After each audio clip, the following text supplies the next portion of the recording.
Brains. Brains. Num num num num num.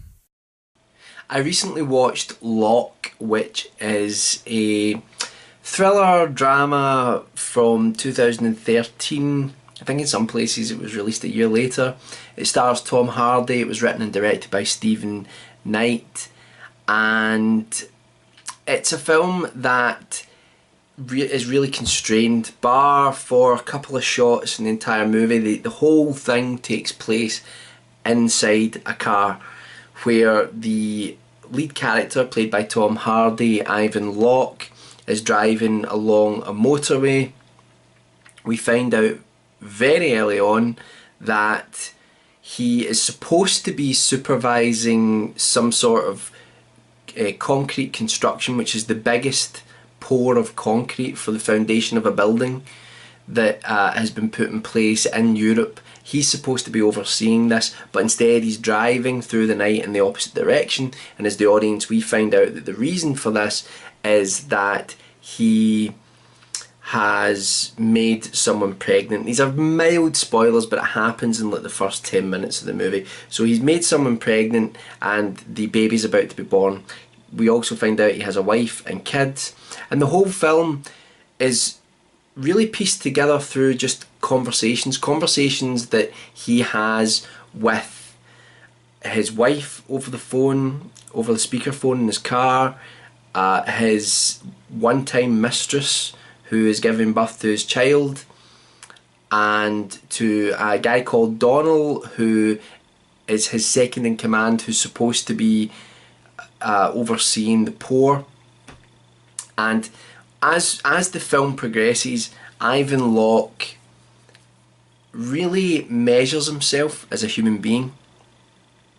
It appears, it seems implied, that he's always done the right thing. He's always done the right thing. He comes from an abandoned background, as far as his father walked out on him, and he doesn't want to do the same thing for the child that's being born, even though in acknowledging that the child exists, it will probably ruin his family life as it is at the moment. And it's very strange, because he's done something wrong. He's betrayed his wife, but at the same time he is a hero in the film. He's a hero. He is trying to remain calm, trying to go through everything that's happened, supervising the port, dealing with his bosses, dealing with the hospital who are overseeing the birth of his child, and trying to put his one-time mistress at ease, and trying to make sure his marriage doesn't fall apart, and speaking to his kids on the phone, and he's dealing with all of these things at once. And it's almost like a baptism of fire type movie, where everything is thrown at him and it's about how he deals with it. Now, what's interesting about the movie is that I wonder how other people would view the film, because for me, watching it, it became apparent quickly that although he had done something terrible, he'd cheated on his wife and fathered a child, that I really rooted for him. I really wanted him to succeed. I really wanted him to get through what was going on. And there's moments where he's looking in the rear view mirror, and all you see is this great shot, which is just the shot of the seats in the back of the car via the rear view mirror, and he's looking in that mirror and he's talking as if he's speaking to his dad. Even though he obviously didn't really have much of a relationship with his father, didn't really know him, but he's just constantly saying, "I'm not going to be you, I'm not going to be you, I'm not going to run away, I'm not going to walk away." But it'd be interesting if someone who had been in that situation where they had been cheated on like that and their marriage had collapsed, would they watch this film and still perceive Locke as a hero of some kind? An anti-hero maybe, but a hero of some kind. I think I would find that interesting to hear. I could completely understand why some people might not want to view him that way, and might just look at the film as a drama and not really a baptism of fire, not really about being triumphant and facing down problems in your life. But I found it an incredibly uplifting movie. I really did. Excuse me.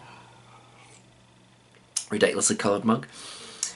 I thought it was really moving in a lot of places, and Tom Hardy's performance, there's moments in this film where he's crying, but it's all restrained. It's so believable. It's so believable that someone would react in this way. He speaks so calmly in everything that he's doing, really, apart from one scene.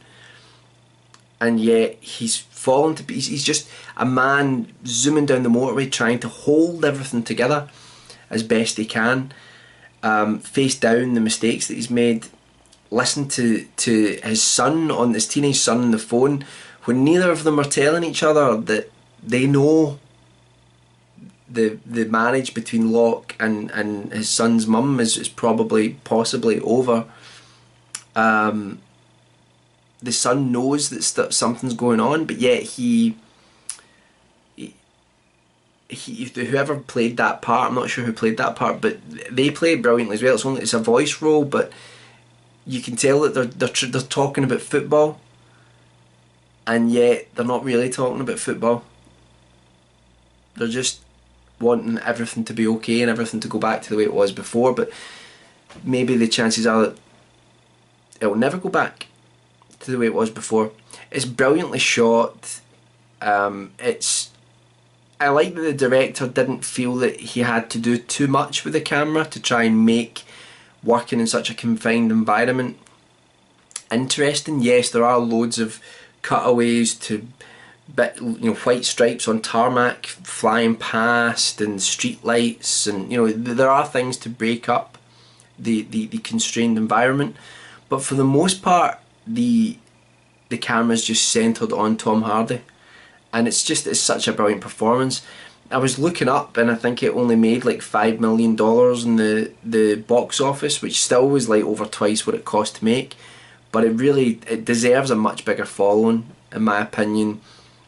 It's very easy to go into a film like this and think that what you're getting is a mystery movie or a real thriller, in terms of something like Buried, which was a Ryan Reynolds film, where the character was in this enclosed environment for the duration of the movie. It's very easy to think that's what you get, but that's not what you get here.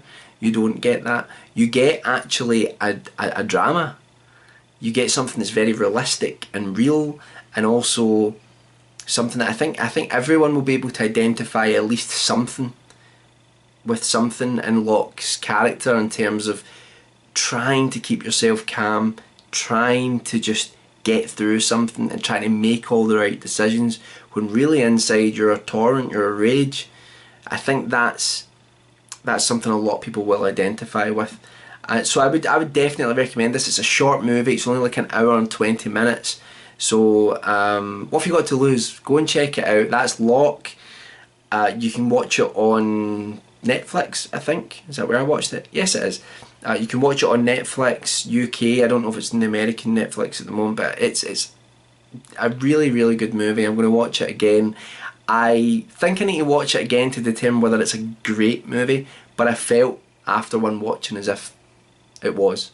So go and check out Locke, and if you have any thoughts about it, if you've seen the film, please do let me know in the comment section below what you thought of it and what you think of Tom Hardy as a character, as an actor, because I was watching it with my fiance and we were talking about it, that the thing I really like about Tom Hardy is he always seems to just devote himself to a role, and he really immerses himself in it, and he can do a lot without doing a lot, if you know what I mean. He doesn't have to emote a lot in his face to really convey emotion, to really convey a thought that the character's having in their head. So anyway, So what do you think of Tom Hardy as an actor, and what do you think of Locke? And check the Facebook page below. And I'm rambling now, and I'm going to go and finish my tea, and I will see you in the next video. Bye for now. Brains.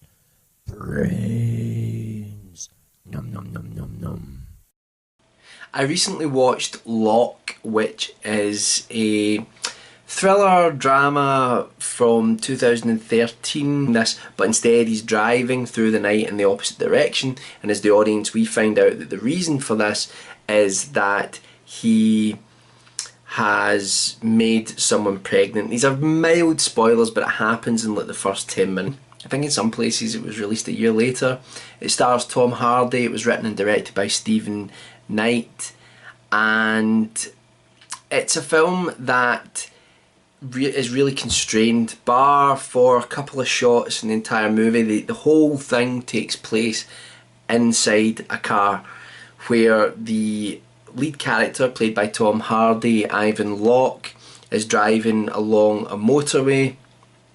We find out very early on that he is supposed to be supervising some sort of concrete construction, which is the biggest pour of concrete for the foundation of a building that has been put in place in Europe. He's supposed to be overseeing